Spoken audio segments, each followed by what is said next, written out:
Alright guys, so today I got this really cool card trick to show you. It involves the two kings and a joker. Alright, so we have the two black kings and one joker. And what I'm going to do is stick the joker face down in between the two kings. Alright, you can see that right there. So what my goal is basically to do is just to get it lost inside the pack. So let's say like this. So by now the kings are probably lost somewhere in the deck. And what I'm going to have you do right now is just pick a card. So what I'm going to have you do is just touch the back of the card. Okay, just go right there. Okay. And let's go and take a look at it. So wow, the Ace of Clubs. So you picked a pretty decent card. And you don't feel like I forced this card on you at all. You felt it was a pretty decent selection. Alright, so this is a completely random card, and you picked it. And what I'm going to do, okay, is go ahead and lose it in the pack just like this. Okay, you saw me cut it into the deck. And just to give you a heads up, from the beginning of the trick you saw me take the joker and put it in between the two kings. Well, I forgot to tell you that the joker is a bit of a wild card, which means it can change into any card you need it to change into. And in this case, you see we have the two black kings that were in the middle of the deck from the beginning of the trick. You can see there's one card in between, and that is your Ace of Clubs. Alright guys, I really hope you guys like it, and remember, don't forget to stick around for the tutorial. Alright guys, so here's the tutorial for the trick, and just one more thing, if you guys do hear any loud banging or any like thundery type noises, it actually is raining where I am, just to give you a heads up. Anyway, so here's the tutorial. So what you're going to need is just two black cards, or actually no, you don't need any two black cards, but you need two face cards that are matching like these. They can be any card.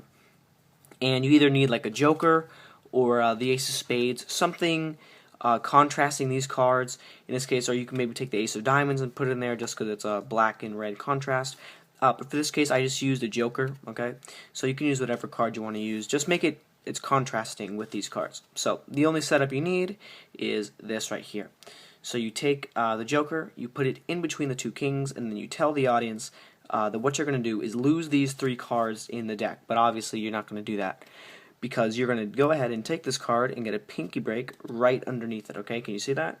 There's a pinky break right underneath that. So all I did was I pushed forward and pulled back, and I got a pinky break just like this.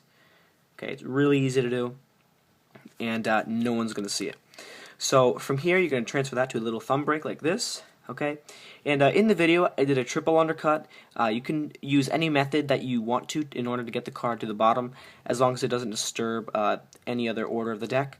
So what you're going to do, I'm going to teach you the triple undercut right here, since that's what I did in the video. So you take a little bit of the cards off from the bottom, put it to the top, hold the break, cut half from the bottom, put it to the top, and then just take the cards from the break.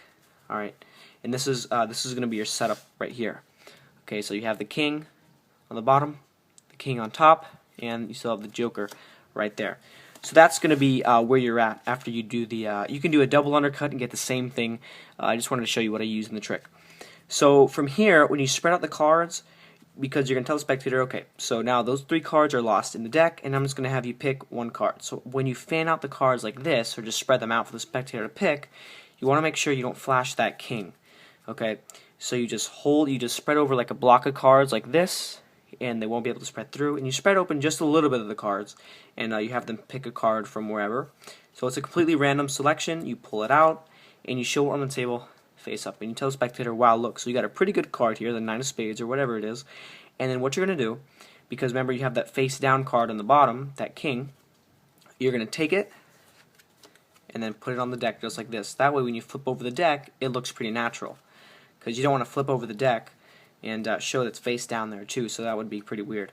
So you flip over the flip over the card, you tell the spectator it was a completely random card, and then you're going to take it, you put it face down, put it on the bottom of the deck, and then flip the deck over. Okay? And at this point, you ask the spectator if you're going to tell them, you're going to say, okay, so you felt that was a completely free choice, you could have picked any card in the deck, and as you're saying that, what you're going to do is you got a pinky break underneath the bottom card. Okay? It's very, very easy to do this. Okay? It takes literally a few seconds of practice, and you'll be able to do it. So you do your little pinky pull down, you ask the spectator why you're doing this. Okay, so you felt this was a completely free selection, and then you get your pinky pull down, you got your break, and this is probably the hardest part of the trick. Okay, this is going to take a little bit of practice, but I think you guys are going to be able to handle it. Okay, so from this position, you still have your pinky break underneath the bottom card, the very bottom card right there. And from here, you're going to have to give the cards a swing cut, but leaving the joker on the bottom. That's how you're going to get their selection in between the kings. Okay, so what you're going to do is do a swing cut. But you see how I have that pinky break? When you do the swing cut, you want to make sure that card is not. You're going to hold this card in your hand, and the entire deck is going to be separated from the card. This is how I like to do my slip cuts when I do it exactly like this. So what you're going to do is push the deck a little bit forward, maybe like half an inch, not even. Okay, so you're going to pick up the deck, leaving the card, because from the spectator's view, they're just going to see you doing a swing cut. They're not going to notice that you're holding on to this card. Okay, so from their direction, all they see is this. They see you do the swing cut. It's a regular swing cut. You're just holding on to their card.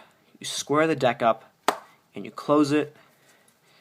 And when you spread the deck, you tell the spectators, you tell them, okay, wait, I forgot to tell you that the Joker is actually a bit of a wild card, which means it can change into any card I need it to. So from this point, you let the spectator take out the card. You say, okay, so go ahead and take out that card. See what it is. And they're going to pull out the card, and they're going to see it's their card. And I've done this trick a couple of times already, and it's gotten a lot of good reactions, and I really think you guys are going to like this trick. And if you need to see the tutorial for that slip cut again, just go ahead and rewind the video. I don't want to make this video too long, and I really hope this works out for you guys, and thank you for watching.